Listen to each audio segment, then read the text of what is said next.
there are two stories. And when we put these two stories together, they allow a very important question to arise. The first is a story about, set in a time not so long ago, in a very remote village somewhere in Eastern Europe, where there was a young girl, 12 years old, by the name of Shulamit.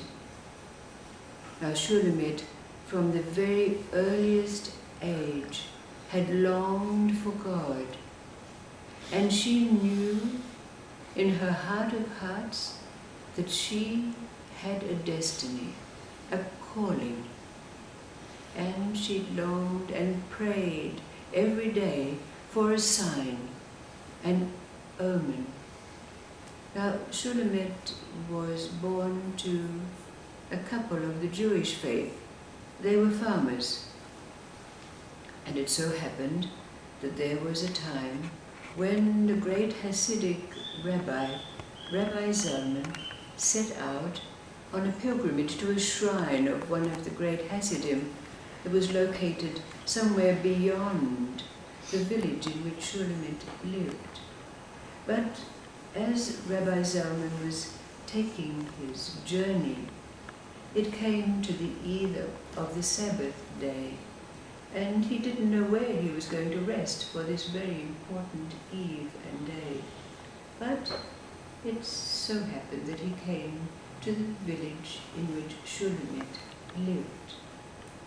Well, there were very few Jewish people living in that village, but as happenstance would have it, the very eve of the Sabbath on which Rabbi Zalman arrived was an eve when one of those who would gather to make the minyan, the number required to have the celebration, was ill. So Rabbi Zalman was able to make up the 10th member of that minyan. So, of course, this was very auspicious. So Rabbi Zalman knew that there was something very important going to happen.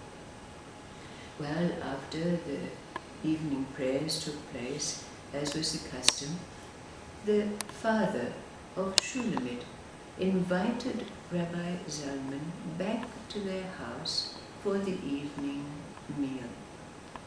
Now, during the course of the meal, Shulamit sat there with her eyes downcast, sitting very quietly, not saying anything.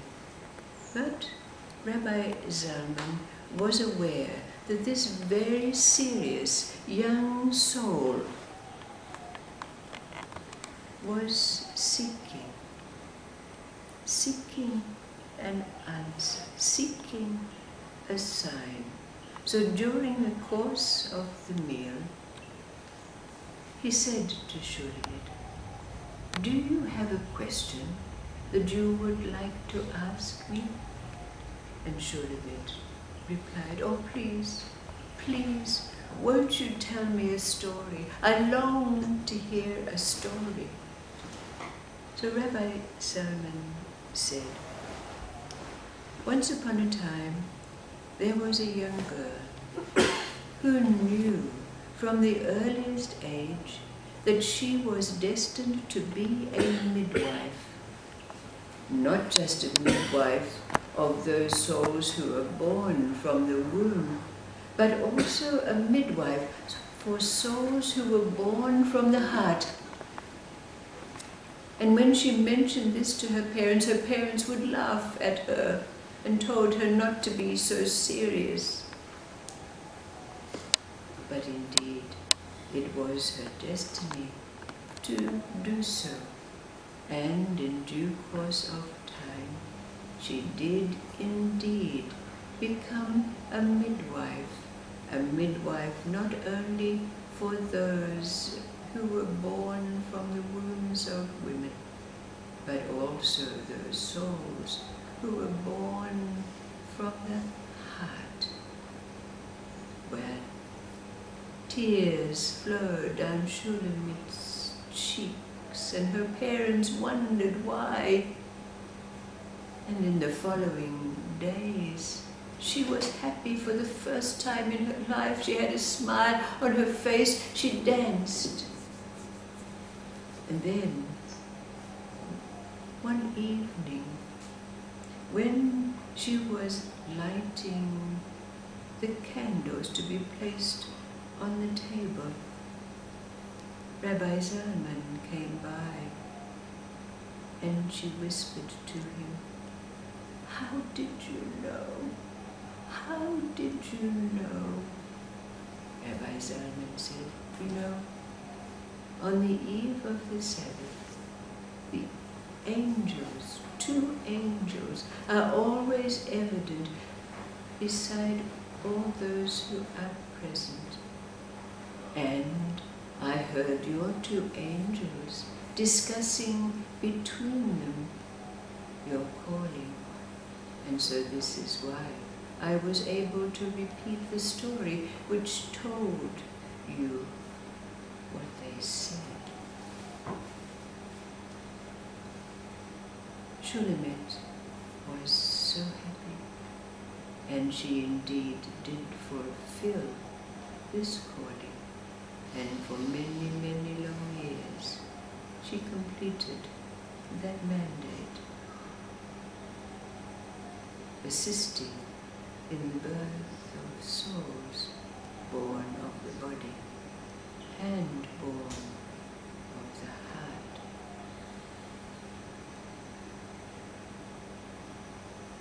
And the second story is the story of 3 young men, brothers they were, who decided, because each of them had a longing to learn the ways of the Buddha.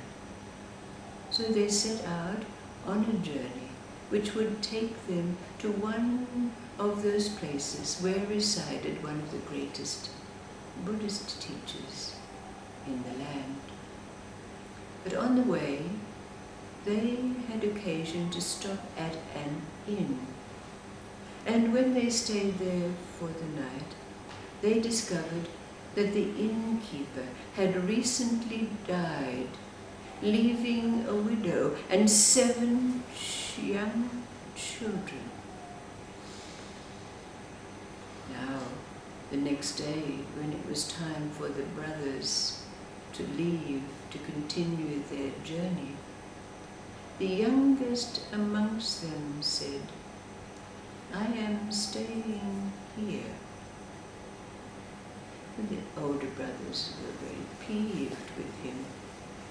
"But we've made this decision to make this journey." The youngest brother said, "I must follow the Dharma." And so, very reluctantly, the 2 elder brothers resumed their journey, leaving the youngest brother behind. Now, of course, the youngest brother took up the task of assisting the widow and her children and running the inn. And after 3 years, the inn was prospering. The children and family were flourishing. After those 3 years, the widow asked the youngest brother to marry her.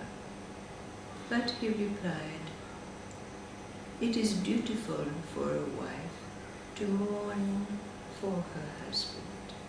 Mourn for another 3 years." Those 3 years passed, and again the widow asked the youngest brother to marry her. They were living in great harmony. The place was prospering. But again he said, "You have been a dutiful wife and mourned for your husband, but now it is time for me to do so. Allow me to mourn for 3 years." And so it was. After the 3 years, again, the widow asked the youngest brother to marry her. And he responded, "You have mourned and I have mourned, but now we should mourn together."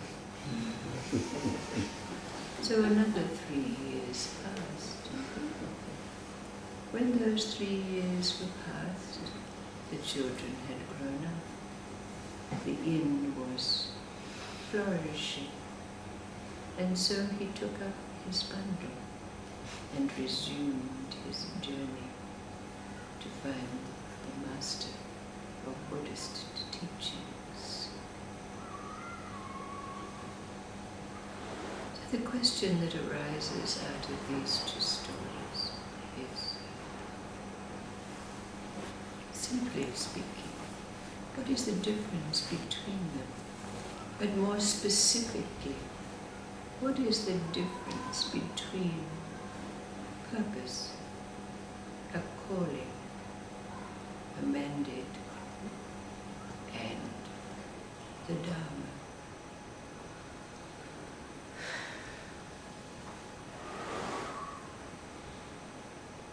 Very clearly demonstrated in these two stories.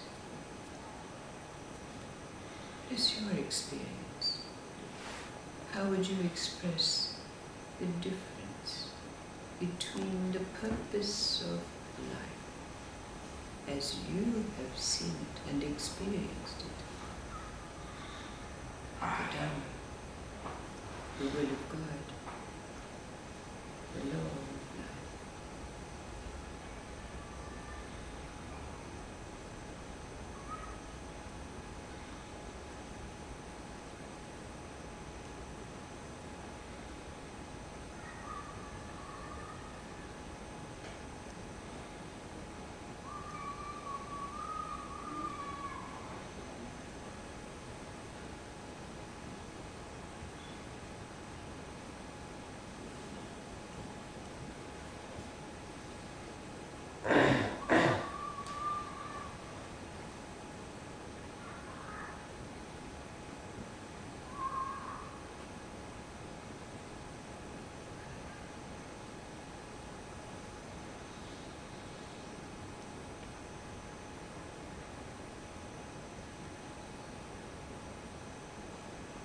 I can't see any difference. If purpose is looked at like what arises from the meeting of stillness and movement, then there's no difference to Dharma. Yeah. Well, let's put it this way. What is the difference between hearing the voice of God in your head saying, "This is what you're destined to do, this is what I'm calling you to do, to build a temple, save the lepers," whatever it is, and enacting without thought what it is that's there for us to do?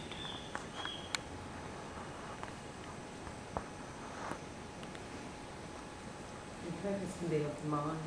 It's like we can have another agenda, an ego agenda. Yes. And it's selective, Yes. kind of. Whereas the Dharma takes everything and is everything. Truly. Does that make sense? To me, it's to do with alignment, aligning our will with the will of God. Right, yes. This is what we talk about. That meeting place between stillness and movement, isn't it? But there is a subtlety here, isn't there? Because when we do have that voice which calls us and says, "This is what you must do," and sometimes it is a voice.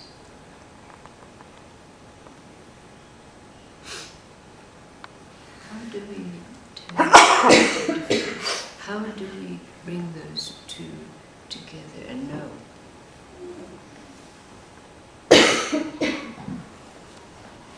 So again, of course, it brings us back to the same question. What happens when stillness and movement meet?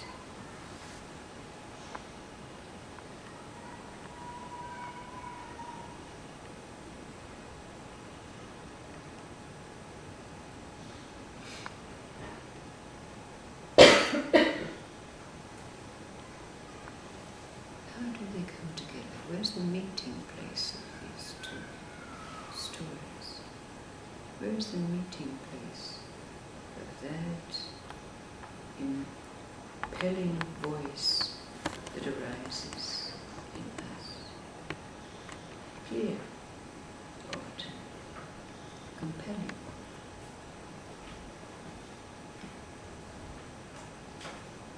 But didn't that happen to the young brother? We can say that the voice in him was compelling to find a Buddhist teacher. And yet, he responded to stay and taking care.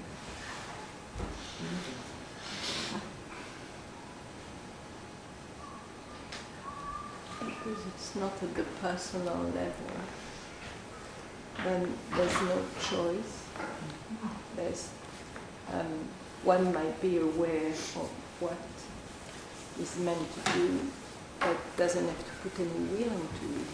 It will come in place in just living what is at the right place internally. So it just goes where it's meant to be.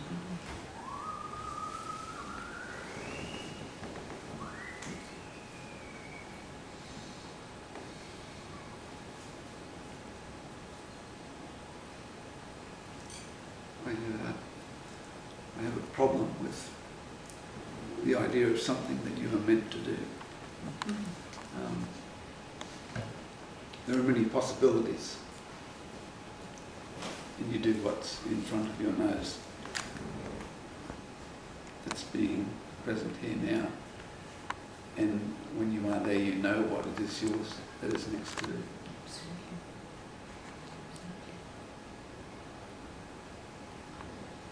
And always the path leads to awakening.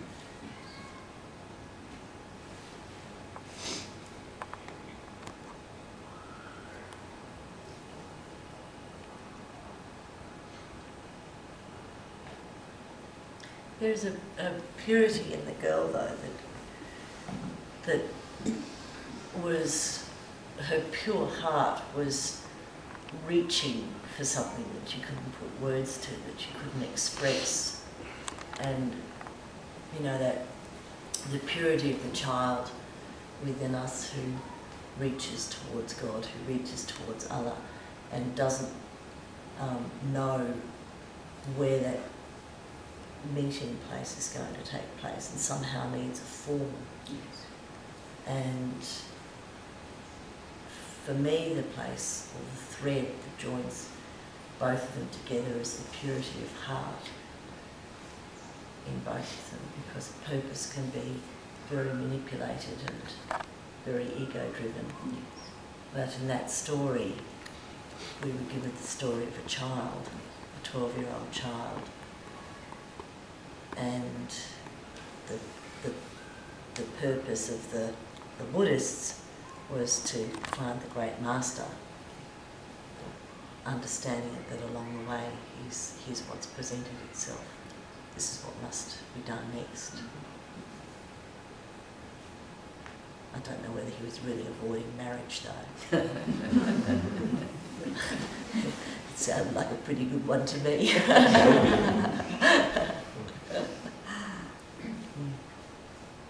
That guy must have been very, very sad. I mean, who'd want to pass up the opportunity to marry someone nice, someone in charge of him?